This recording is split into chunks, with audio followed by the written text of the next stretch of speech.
Welcome friends. इस topic में देखेंगे पॉलीफेज सिस्टम, और पॉलीफेज सिस्टम में हम थ्री फेज सिस्टम देखेंगे। थ्री फेज सिस्टम में होता क्या है, पहली बात तो थ्री फेज सिस्टम जो है इसमें क्या होता है, पहली बात तो सिंगल फेज सिस्टम के जो ग्रुप होते हैं वही थ्री फेज सिस्टम कहलाते हैं। पहली बात तो सिंगल फेज में क्या हो जाएगा, एक फेज और एक न्यूट्रल होगा, और थ्री फेज में क्या हो जाएगा, आर वाई भी, साथ में न्यूट्रल भी हो सकता है, या तो आर वाई बी के तीन फेस होंगे आपके और एक न्यूट्रल होगा। ठीक है, तो ये थ्री फेज सिस्टम कहलाएगा। लेकिन भारत में क्या होता है, इंडिया में हम देखा जाता है कि थ्री फेज सिस्टम का जनरेशन भी होता है और ट्रांसमिशन भी होता है, ये सभी को मालूम है। ठीक है, उसके बाद क्या होता है, दो सप्लाई फेज में वाइंडिंग का जो विद्युतीय विस्थापन होता है वो 90 डिग्री होता है। मतलब फेस और न्यूट्रल के बीच में क्या हो जाएगा, 90 डिग्री होगा। और थ्री फेज में आपका क्या हो जाएगा, ये सिंगल फेज की बात कर रहे हैं, सिंगल फेज में क्या हो जाएगा, 90 डिग्री होगा। और थ्री फेज में क्या होगा आपका, आर वाई बी, इनके बीच का जो एंगल होगा वो 120 डिग्री होगा। कितना होगा, 120 डिग्री। मोस्ट इम्पॉर्टेंट, ये याद रखना पड़ेगा आपको, क्योंकि बहुत बार पूछा गया है थ्री फेज सप्लाई में वाइंडिंग का जो विद्युतीय विस्थापन होता है वो 120 डिग्री मतलब 120 डिग्री होता है। ठीक है, इसका मतलब ये होता है कि ये जो आर वाई बी के तीन फेज होते हैं, आर वाई बी के तीन फेज होते हैं, इनके बीच में जो एंगल हो जाएगा, ये आर हो गया आपका, ये वाई हो गया और ये बी हो गया, इनके बीच का जो एंगल होगा 120 डिग्री होगा। ठीक है, किस किस के बीच में, आर और वाई के बीच में 120 डिग्री होगा, फिर वाई और बी के बीच में 120 डिग्री होगा, और ठीक है, इस तरीके से तीनों में 120 120 120 डिग्री होगा। ठीक है, उसके बाद देखेंगे हम थ्री फेज प्रणाली पर आधारित उपकरण जितने भी होते हैं और सिंगल फेज प्रणाली पर आधारित जितने भी उपकरण होते हैं, जितनी भी डिवाइस होते हैं, वो आकार में छोटे होते हैं, वजन में हल्के होते हैं और अधिक क्षमता वाले होते हैं, पहली बात तो। उसके बाद देखेंगे हम, जब फेस यदि बढ़ाते हैं हम, तब समान आकार की जो सिंगल फेज मोटरों के लिए समान आउटपुट पर मशीन की रेटिंग बढ़ती है। ठीक है, उसी प्रकार थ्री फेज सिस्टम को दो तरीके से जोड़ सकते हैं। तो पहला इसका जो तरीका होता है वो होता है स्टार कनेक्शन, और दूसरा होता है डेल्टा कनेक्शन। सिंगल फेज के लिए तो सिंपल फंक्शन है, लेकिन थ्री फेज के लिए इसे स्टार और डेल्टा में आप कनेक्शन कर सकते हैं। तो फर्स्ट हो गया आपका स्टार कनेक्शन और दूसरा हो गया आपका डेल्टा कनेक्शन। तो इसे हम डायग्राम में देखेंगे। पहली बात तो स्टार कनेक्शन होता कैसा है, तो ये स्टार कनेक्शन में हमने सबसे पहले एक कॉइल लिया। ठीक है, इसको इस डायरेक्शन में और इस डायरेक्शन में तीनों को हमने कनेक्ट कर दिया। ये बीच वाला जो पॉइंट है ये न्यूट्रल पॉइंट कहलाता है।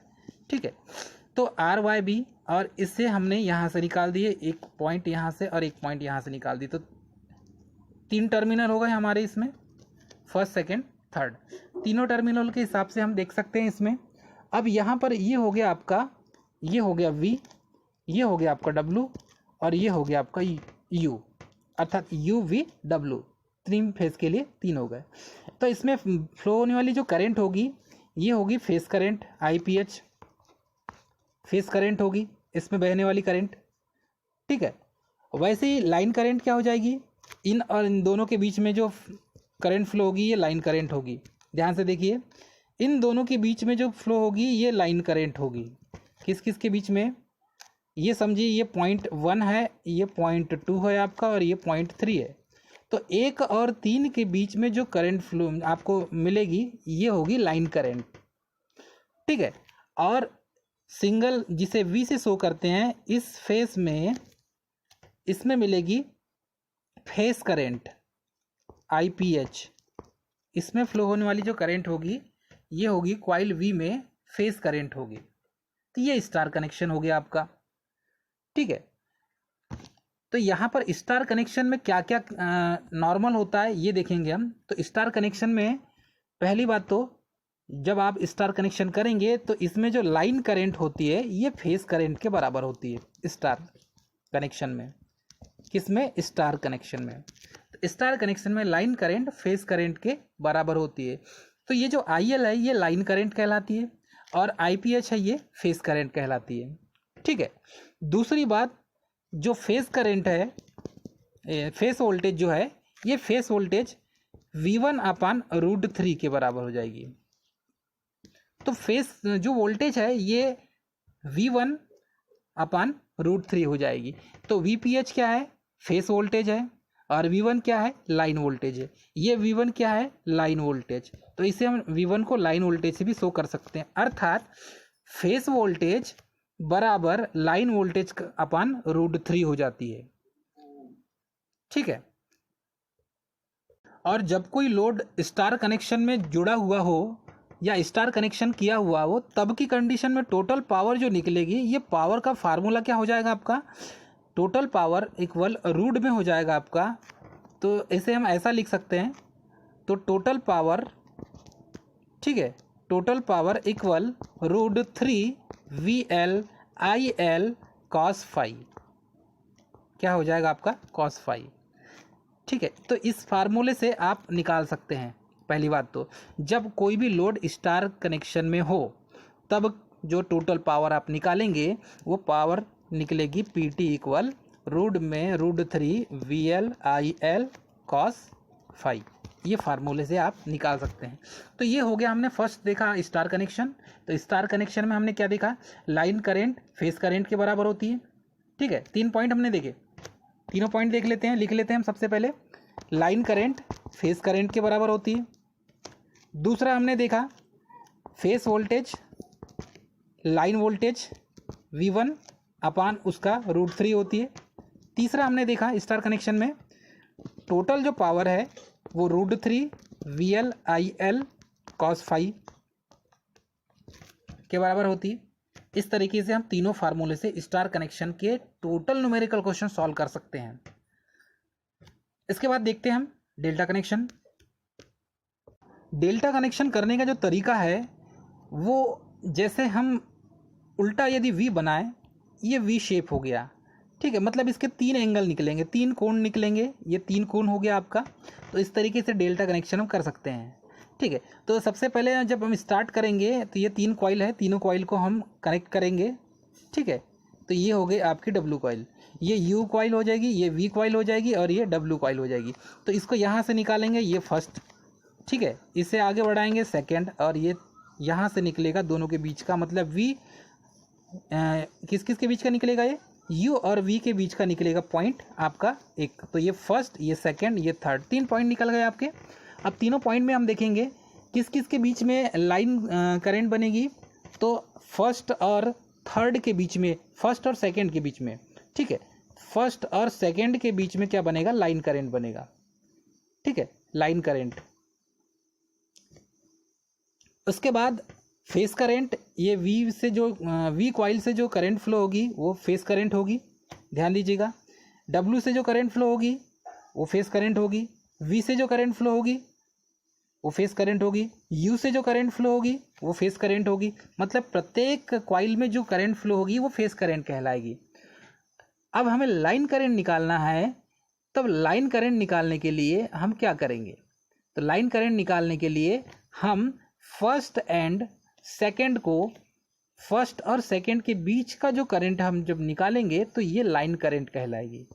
क्या कहलाएगी, लाइन करंट कहलाएगी। अब इसे हम कैसे समझेंगे, पहली बात तो इसका जो फार्मूला बनेगा, पहला फार्मूला देखेंगे हम।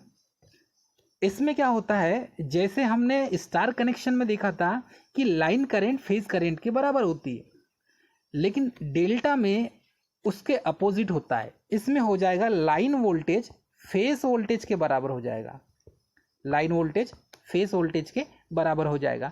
ये इस डेल्टा कनेक्शन की बात कर रहे हैं हम। ठीक है, क्या पढ़ रहे हैं हम, डेल्टा कनेक्शन की बात। उसके बाद सेकंड जो इसमें बनेगा, सेकंड फार्मूला, ये सेकंड फार्मूला बनेगा आपका फेस करंट लाइन करंट के √3 में होगा। ठीक है, फेस करंट लाइन करंट के √3 में होगा। और तीसरा जो फार्मूला बनेगा इसका, ये तीसरा फार्मूला जो वही बनेगा, टोटल पावर जो निकालने का फार्मूला है √3 VL IL cos phi। ये तीनों फार्मूले इसमें यूज होंगे। ठीक है, तो यहां पर हम जब देखेंगे तो तीनों फार्मूले इक्विवेलेंट हैं, तीनों फार्मूले इक्विवेलेंट हैं। लेकिन यहाँ पर जो डेल्टा कनेक्शन में जो फार्मूला बन रहे हैं, ये तीनों फार्मूले और तीनों रिलेशन याद रखना है। तो तीनों रिलेशन हमने कौन कौन से देखा, ठीक है, तीनों रिलेशन वो भी डेल्टा कनेक्शन के लिए। तो डेल्टा कनेक्शन के तीनों रिलेशन क्या क्या देखा हमने। सबसे पहले तो लाइन वोल्टेज फेस वोल्टेज के इक्वल होता है। दूसरा हमने देखा इसमें फेस करंट लाइन करंट अपान उसका √3 होता है। तीसरा हमने देखा डेल्टा कनेक्शन में टोटल पावर जो है ये हो जाएगा √3 VL IL cos phi। ये तीन फार्मूले हमने देखे। तो ये रिलेशन हमें तीनों याद रखना मोस्ट इम्पॉर्टेंट है, बहुत ज़रूरी है और सभी को याद रखना है, क्योंकि इसी से न्यूमेरिकल क्वेश्चन सॉल्व होंगे और यहीं से बहुत सारे क्वेश्चन पूछे जाते हैं। आगे देखेंगे हम।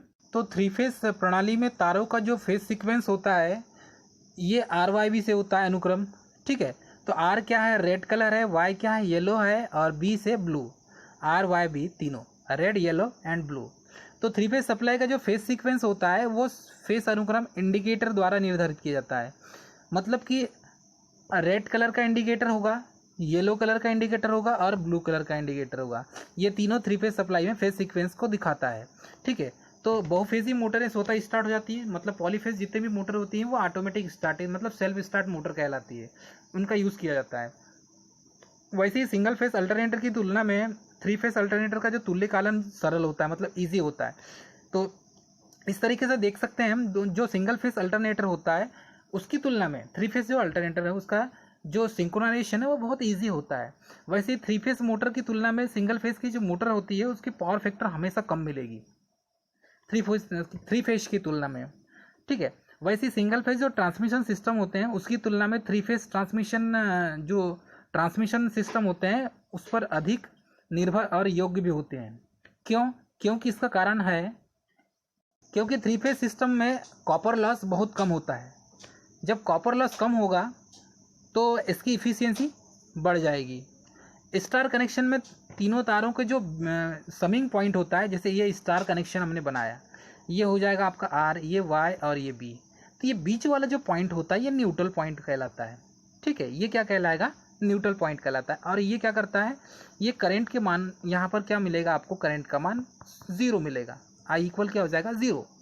और इसी थ्री फेस 4 वायर सिस्टम भी बोलते हैं। मतलब कि R, Y, B और N निकालना है तो ये स्टार कनेक्शन में ही संभव है, डेल्टा कनेक्शन में संभव नहीं है। ध्यान दीजिएगा सभी स्टूडेंट, ठीक है। तो दो प्रत्यावर्ती परिमाण सदिश विधि से ही जोड़े जाते हैं, मतलब वेक्टर ग्रुप से ही जोड़ा जाता है दोनों प्रत्यावर्ती परिमाण को, दो AC को। वैसे ही बहुत बार पूछा जाता है कि एक आइडियल करंट सोर्स है, इसका जो इंटरनल रेजिस्टेंस है RI, आइडियल करंट सोर्स का, ये इन्फिनिटी होता है, ठीक है। ये बहुत बार पूछा भी गया है। तथा इसकी जो आंतरिक जो चालकता होती है हमेशा कंडक्टिविटी वो 0 होती है। तो कंडक्टिविटी जो है G ये 0 होती है, आंतरिक चालकता, ठीक है। बहुत बार पूछा भी गया है, ये याद रखना भी जरूरी है। उसके बाद जो है हम देखेंगे कि एक आइडियल वोल्टमीटर जो है, वोल्टमीटर, इसका इंटरनल रेजिस्टेंस 0 होता है। तो आइडियल वोल्टमीटर जो होगा इसका इंटरनल रेजिस्टेंस हमेशा 0 मिलेगा। और एक आइडियल अमीटर जो है इसका जो इंटरनल रेजिस्टेंस है RI ये हमेशा इन्फिनिटी मिलेगा। ये दो सिचुएशन क्रिएट होती है और इन्हें याद रखना बहुत ज़रूरी है। तो आइडियल वोल्टमीटर का इंटरनल रेजिस्टेंस हमेशा 0 मिलेगा और आइडियल अमीटर का इंटरनल रेजिस्टेंस हमेशा इन्फिनिटी मिलेगा, ठीक है। इसे देखेंगे DC सर्किट के सभी जो नियम है वो AC सर्किट के लिए भी लागू होते हैं, ध्यान दें। और AC सर्किट में केवल रेजिस्टेंस धारण किया रहेगा, AC में क्या रहेगा, ओनली रेजिस्टेंस रहेगा, ठीक है। यदि विद्युतीय विस्थापन करना है तो इसका फार्मूला क्या होता है, विद्युतीय विस्थापन का फार्मूला होता है 360 विद्युतीय अंश अपान फेसों की संख्या, ठीक। इस फार्मूले से हम मान निकाल सकते हैं। तो किसी भी थ्री फेस मोटर में दो फेस मोटर को परस्पर बदलने पर उसमें घूमने वाली जो दिशा होती है वो हमेशा बदल जाती है। और यदि कोई three phase induction motor RYB के फेस में चल रही है तब यदि RBY कर दिया जाए तो मोटर जो उसके घूमने का जो डायरेक्शन होगा वो बदल जाएगी, मतलब क्लॉकवाइज घूम रही तो वो एंटी क्लॉकवाइज रोटेट करने लगेगी। तीसरी बात जो AC सर्किट में है, कैपेसिटर में पावर फैक्टर का मान हमेशा 0 होता है और 0 क्या हो जाएगा, लीडिंग होगा। ध्यान देना, लीडिंग होगा, क्योंकि आप यहाँ पर कैपेसिटर की बात कर रहे हैं, कैपेसिटर की बात कर रहे हैं। तो एक कैपेसिटर में पावर फैक्टर जो है मान हमेशा 0 लीडिंग होता है। वैसे ही एसी के लिए जो कैपेसिटर द्वारा किए जाने वाले जो विरोध को हम क्या बोलते हैं? एसी सर्किट में कैपेसिटर के द्वारा, कैपेसिटर में जो करंट फ्लो होती है उसके द्वारा बहने वाला जो विरोध है वही कैपेसिटी और रिएक्टेंस कहलाता है। तो रिएक्टेंस एक्स क्या काम करता है? ये बाधा का काम करता है। ठीक है। दोलित्र परिपथ में जो फ्रीक्वेंसी होती है वो होती है F = 1/2π√L होता है। ये फार्मूला बहुत बार भी पूछा गया है और प्राय स्टूडेंट को याद नहीं रहता, लेकिन इसे याद रखना बहुत जरूरी है। थ्री फेस परिपथ में पावर का मापन कैसे किया जाता है? इसके लिए 3 मेथड दी हुई हैं पावर मेजरमेंट में। तो पहला है 1 वाट मीटर मेथड, पहला दिया है 1 वाट मीटर मेथड, दूसरा दिया है 2 वाट मीटर मेथड और तीसरा है 3 वाट मीटर मेथड। ठीक है, ये तीनों मेथड दिए हुए हैं और तीनों मेथड का हम यूज़ करेंगे। तो 3 वाट मीटर मेथड, ठीक है। तो इसमें क्या होता है, 1 वाट मीटर मेथड में ओनली बैलेंस लोड के लिए इसका यूज़ किया जाता है। कैसे देखेंगे हम? 1 वाट मीटर जो मेथड है इसमें सबसे पहले हम जो यूज़ करते हैं ये ओनली बैलेंस लोड के लिए, ओनली बैलेंस लोड के लिए यूज़ किया जाता है, बैलेंस लोड के लिए यूज़ किया जाता है। वैसे ही 2 वाट मीटर मेथड, इसमें पावर का जब मेज़रमेंट करेंगे या मापन करेंगे तो ये होता है, ये balance load and unbalance load दोनों के लिए यूज़ किया जाता है। बैलेंस लोड और अनबैलेंस लोड दोनों के लिए यूज़ किया जाता है। कौन सा? 2 वाट मीटर मेथड। उसके बाद है तीसरा 3 वाट मीटर मेथड। तो 3 वाट मीटर मेथड इसका भी यूज़ करते हैं, बैलेंस एंड अनबैलेंस लोड दोनों के लिए करते हैं। तो बैलेंस लोड के लिए एंड अनबैलेंस लोड के लिए दोनों में यूज़ किया जाता है। तो केवल 1 वाट मीटर मेथड जो है ओनली 1 बैलेंस लोड के लिए किया जाता है। तो इन तीनों को हमें समझना है क्योंकि यहीं से क्वेश्चन पूछा जाता है, मोस्ट इम्पॉर्टेंट। क्योंकि इसका जो वाट मीटर का जो ऑपरेशन होता है वो इलेक्ट्रोमैग्नेटिक इफेक्ट पर होता है, पहली बात तो वाट मीटर को हम, जो वाट मीटर काम करता है वो इलेक्ट्रोमैग्नेटिक इफेक्ट पर काम करता है। ठीक है। उसके बाद देखते हैं हम इसके में क्या क्या होता है। तो पावर मेजरमेंट आप 3 फेस लोड के लिए, तो एक्चुअल पावर इसे किलोवाट में शो करते हैं, VI cos phi होता है। ठीक है। तो हम पावर को जब ऐड करेंगे तब की कंडीशन में बताता हूँ आपको। तो पावर को जब ऐड करते हैं तो ये होता है P = टोटल पावर निकालेंगे तो P1 + P2 + P3 होता है। ठीक, P1 + P2 + P3। तो ये इसका कनेक्शन देखेंगे हम। पहली बात तो एक्चुअल पावर होता है ये। तो सबसे पहले देखेंगे हम 1 वाट मीटर मेथड। तो 1 वाट मीटर मेथड सबसे ज़्यादा जो यूज़ किया जाता है वो बैलेंस लोड के लिए यूज़ किया जाता है। तो 1 वाट मीटर मेथड में क्या होगा, इसमें टोटल जो पावर हो जाएगा P, ये हो जाएगा आपका W1 + W2, ये दोनों हो जाएगा। ठीक है, टोटल पावर। कैसे? इसे डायग्राम में देखेंगे हम। सबसे पहले तो ये 1 वाट मीटर का डायग्राम दिया हुआ है।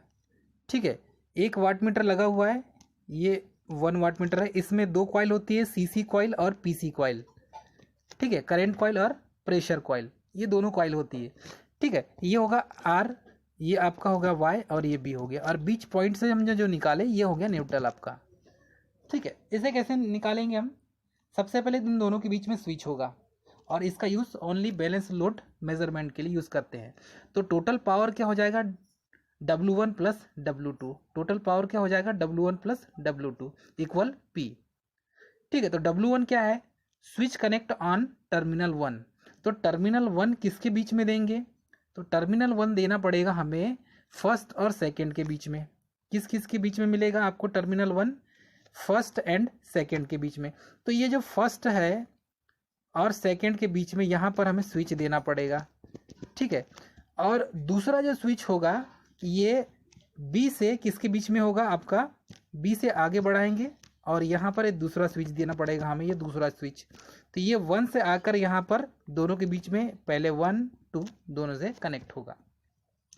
तो स्विच जो 1 है W1 switch connect on terminal 1 से होगा और W2 होगा कनेक्ट द टर्मिनल 2 से। ठीक है, तो इस मेथड में क्या हो जाएगा, सबसे पहले तो नोट ये करना पड़ेगा, ओनली बैलेंस लोड ज्ञात करने के लिए इसका यूज़ करते हैं।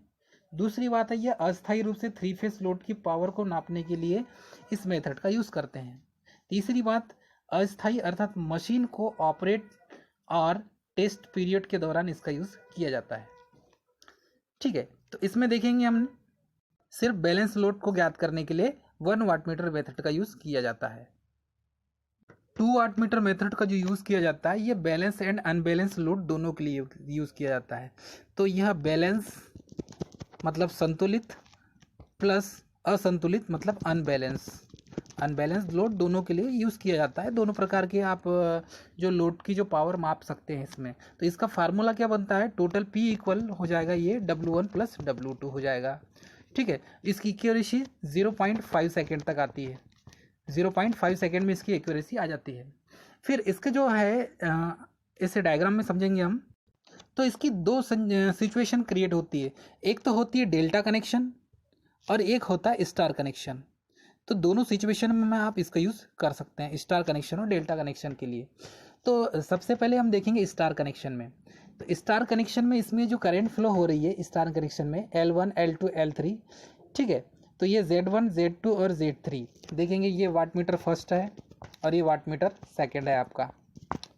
इनमें क्या होगा, जैसे हम दोनों में लोड कनेक्ट करेंगे तो लोड कनेक्ट करने में इसका फेज़र डायग्राम जो बनता है, इसमें क्या होता है 2 वाटमीटर मेथड में दोनों वाटमीटर के पाठ्यांक जब समान होंगे, मतलब कि W1 का पाठ्यांक और W2 का पाठ्यांक यदि समान होगा, क्या होगा, इक्वल होगा, समान हो गए, जब पावर फैक्टर एंगल जो होगी इसकी यूनिटी होगी। पावर फैक्टर एंगल क्या हो जाएगी, यूनिटी, मतलब 1 होगी, ध्यान रहे।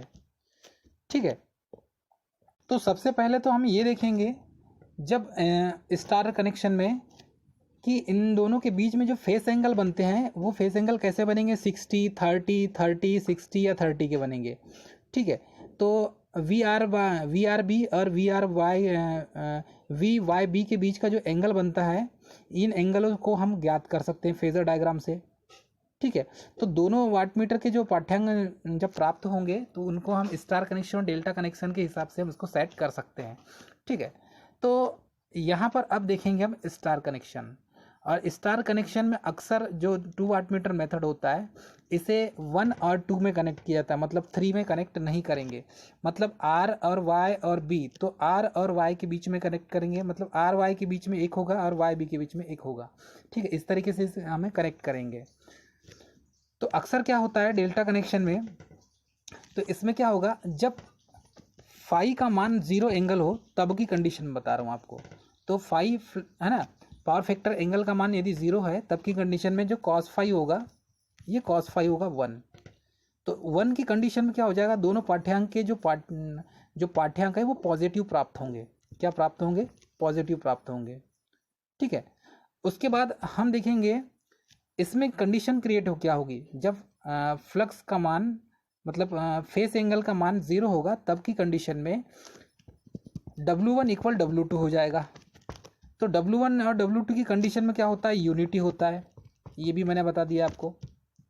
ठीक है, सेकेंड सिचुएशन आती है जब फेस एंगल 30 दिया हुआ, जब फेस एंगल 30 का होगा, तो face angle power factor angle जो है वो 30 का एंगल होगा, तब की कंडीशन में क्या होता है, W1 इक्वल 2W2 हो जाता है। क्या हो जाएगा, 30 के एंगल में W1 इक्वल 2W2 हो जाएगा जब फेस एंगल 30 का दिया होगा। ठीक है, तो उस समय पावर फैक्टर क्या बनेगा, 0.866 बनेगा, ध्यान रहे। फिर सिचुएशन क्रिएट होती है, थर्ड कंडीशन आती है इसकी। थर्ड कंडीशन में तीसरी कंडीशन क्या है, जब पावर फैक्टर एंगल कितना दिया हो, 60 डिग्री दिया हो, फाई इक्वल 60 डिग्री दिया हो, तो जब 60 डिग्री होगा तब की कंडीशन में क्या हो जाएगा, W1 टोटल पावर को मेज़र करेगा। W1 क्या करेगा, टोटल पावर मेज़र करेगा, टोटल पावर मेज़र करेगा W1। और W2 क्या हो जाएगा, टोटल 0। W2 क्या शो करेगा, 0। क्यों, क्योंकि cos 60 का मान यदि 0 हो जाए, cos 60 का मान 0 हो जाए तो cos 60 का मान क्या होता है, 0.5। तो इसमें क्या हो जाएगा, 1 वाटमीटर का पाठ्यांक 0 हो जाएगा, मतलब W2 क्या हो जाएगा, 0 हो जाएगा, और W1 टोटल पावर शो करेगा। ठीक है, इसे याद रखना है। ये तीसरी कंडीशन हुई। तो इसमें W2R क्या है, जब नेगेटिव होता है मतलब 60 से ज़्यादा पावर फैक्टर एंगल बढ़ने पर वाट मीटर W2 की जो रीडिंग है वो निगेटिव हो जाती है। ये भी नोट करने लायक पॉइंट है। उसके बाद चौथा जो पॉइंट आता है, फोर्थ पॉइंट आता है आपका, चौथा पॉइंट क्या कहलाएगा, जब फेस एंगल मतलब कि पावर फैक्टर एंगल जो है ये 90 डिग्री होगा। तो पावर फैक्टर एंगल 90 डिग्री होगा तब की सिचुएशन क्या क्रिएट होती है दोस्तों, तब cos 90 डिग्री क्या हो जाएगा, अरे जीरो होगा ना, cos 90 डिग्री क्या हो जाएगा, जीरो हो जाएगा। तो तब की कंडीशन में क्या होता है, W1 इक्वल माइनस W2 की कंडीशन क्रिएट होती है। ठीक है, क्योंकि दोनों के बीच में 90 डिग्री होगा। इस तरीके से हम 2 वाट मीटर मेथड का यूज़ करेंगे। शॉर्ट में देखें हम तो फाई का मान यदि 0 डिग्री है तब की कंडीशन होती है W1 इक्वल W2। फिर फाई का मान यदि 30 डिग्री है पावर फैक्टर एंगल, तब W1 इक्वल 2W2 था। जब पावर फैक्टर एंगल का मान 60 डिग्री दिया हो तब की कंडीशन में W1 और W2, तो W2 0 दिखाएगा और W1 टोटल पावर दिखाएगा, टोटल पावर। इसे याद करना है, सब अपने कॉपी में नोट डाउन कर लीजिए। उसके बाद पावर फैक्टर यदि 90 डिग्री दिया हुआ है तब की कंडीशन क्या हो जाएगी, W1 माइनस W2 हो जाएगा। ठीक है, तो ये 2 वाट मीटर मेथड में जब पावर फैक्टर एंगल 0 से लेकर 90 डिग्री तक होता है तो ये इनकी सिचुएशन ये क्रिएट होती है। सभी को याद रखना बहुत ज़रूरी है। अब देखेंगे 3 watt meter method. 3 watt meter method में जो करंट कॉइल होती है उसे जोड़ना बहुत कठिन होता है, जिसे सीसी कॉइल बोलते हैं, क्योंकि वाट मीटर में एक सीसी कॉइल होती है, दूसरी पीसी कॉइल होती है। तो ये सीसी कॉइल को जोड़ना बहुत कठिन होता है और पीसी कॉइल को जोड़ना बहुत आसानी आती है इसमें। ठीक है, तो डेल्टा कनेक्शन में देखेंगे हम। सबसे पहले तो डेल्टा कनेक्शन में क्या क्या होता है, तो डेल्टा कनेक्शन में क्या बनेगा आपका, डेल्टा कनेक्शन में W1 plus W2 plus W3 equal किसके बराबर हो जाएगा, P के बराबर हो जाएगा, पावर के बराबर हो जाएगा। ठीक है, इसके बाद इसमें ये सबसे पहले तो 3 वाट मीटर मेथड जो यूज़ किया जाता है ये बैलेंस और अनबैलेंस लोड दोनों के लिए यूज़ किया जाता है। इसका मेन ड्रॉबैक क्या होता है कि डेल्टा कनेक्शन में फेस में करंट कॉइल को जोड़ना बहुत कठिन होता है, ये इसके ड्रॉबैक हो गए। ठीक है, वैसे ही हम देखते हैं स्टार कनेक्शन में। तो स्टार कनेक्शन जब हम करेंगे तो तीनों फेस में 3 वाट मीटर लग जाएंगे। तो देखो ये सिंगल आर फेस में 1 वाट मीटर लगा है, दूसरे में वाई में लगा है दूसरा watt meter method watt meter, और तीसरे में लगा है बी में तीसरा वाट मीटर। तो प्रत्येक फेस में तीनों वाट मीटर का यूज़ किया गया है। तो ये 3 वाट मीटर मेथड है। ठीक है, इसका ड्रॉबैक क्या है, यदि स्टार कनेक्शन है तो इसमें न्यूट्रल वायर का होना अति आवश्यक होता है स्टार कनेक्शन में। यदि स्टार कनेक्शन में न्यूट्रल वायर नहीं होगा तो आप प्रेशर कॉइल को नहीं कनेक्ट कर सकते। ध्यान रहे, कौन सी कॉइल को, प्रेशर कॉइल को कनेक्ट नहीं कर सकते, क्योंकि प्रेशर कॉइल जो है ये किससे कनेक्ट होता है, हमेशा ये कनेक्ट होता है न्यूट्रल लिंक से। तो इसमें भी टोटल पावर क्या हो जाएगी, total power P equal W1 plus W2 plus W3 हो जाएगी। ठीक है, अब टोटल पावर का जो फार्मूला है P equal P1 plus P2 plus P3 है। तो ये जो P1 जो है ये W1 वाट मीटर के लिए का टोटल पावर है, और ये P2 है ये W2 के लिए है, और ये P3 क्या है, W3 के लिए है। मतलब वाट मीटर 3 की टोटल पावर वाट मीटर 2 की टोटल पावर P2 और वाट मीटर 1 की टोटल पावर P1 हो जाएगा। तो इस तरीके से हम टोटल पावर निकालना है, तो ये एक्चुअल पावर होती है। ठीक है, वाट मीटर से हम जो पावर मेज़र करते हैं वो एक्चुअल पावर है, एक्चुअल पावर, या इसको रियल पावर भी बोलते हैं। ठीक है, तो इस तरीके से हम एक्चुअल पावर ज्ञात करते हैं VI cos phi से, VI cos phi से, और इसकी जो रेटिंग होती है वो किलोवाट में होती है। यूनिट क्या होगी इसकी, किलोवाट में होगी।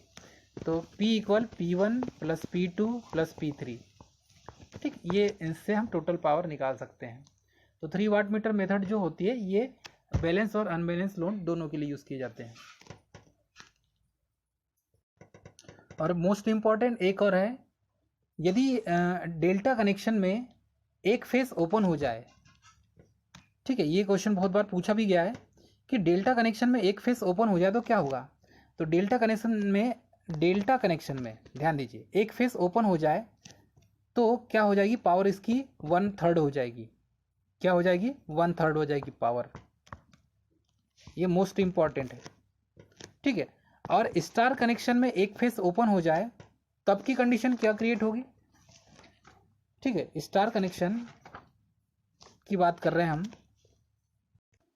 तो स्टार कनेक्शन में एक फेस ओपन हो जाए, एक फेस ओपन हो जाए, एक फेस ओपन हो जाए तब क्या होगा, तब की कंडीशन में जो पावर है ये पावर क्या हो जाएगी, आधी हो जाएगी, 1/2 हो जाएगी एक फेस के ओपन होने से, ठीक है। तो ये बहुत बार पूछा भी गया है, मोस्ट इंपॉर्टेंट है। एक फेस ओपन करने पर क्या है, पावर आधी हो जाती है, ये स्टार कनेक्शन के लिए, और डेल्टा में 1/3 हो जाती है, ठीक है दोस्तों। आशा करता हूँ आपको समझ में आ गया होगा। और इस चैप्टर को बार बार रिपीट करिए क्योंकि ये बेसिक इलेक्ट्रिकल है। बेसिक इलेक्ट्रिकल का जो ये चैप्टर होता है ये मोस्ट इम्पॉर्टेंट होता है, और इसे आप इसके एक एक कंटेंट जो है इसे बार बार इस वीडियो को देखिए ताकि आपको अच्छे से समझ में आ जाए, क्योंकि ये एक बार में समझ में आता नहीं है, इसे बार बार देखना बहुत ज़रूरी है।